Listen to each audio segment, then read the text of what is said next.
luto tayo ng mabilis ang chowpan. Luto lang tayo na rin itlog, tapos pag luto na ay atin na muna itabi. Magigisa tayo ng bawang sibuyas.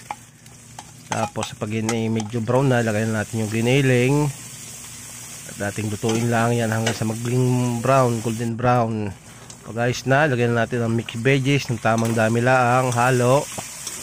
At lutuin mabuti ang green paste at may matigas. At ilagay na natin ang ating mga pampalasa. Yan, asin. Tapos yung isa sa mix, lagay na natin yung mga tangkay ng kangkong. Lalagyan natin ng kangkong yan. Tangkay ng kangkong, lutuin mabuti. Pagkatapos, ilagay na natin ang ating bahaw. Yan, pinakamasarap bahaw.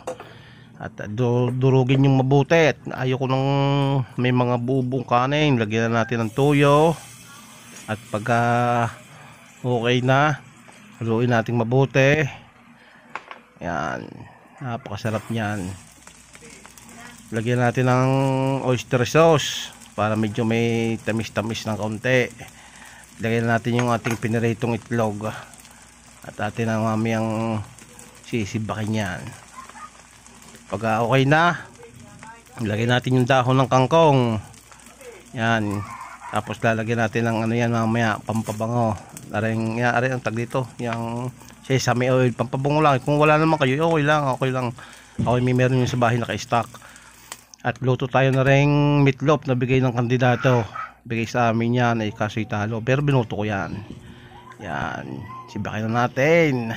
Sarap na yan. Yan, subo. Yan o, sabay higop ng mainit na kape. Hindi kayo champion.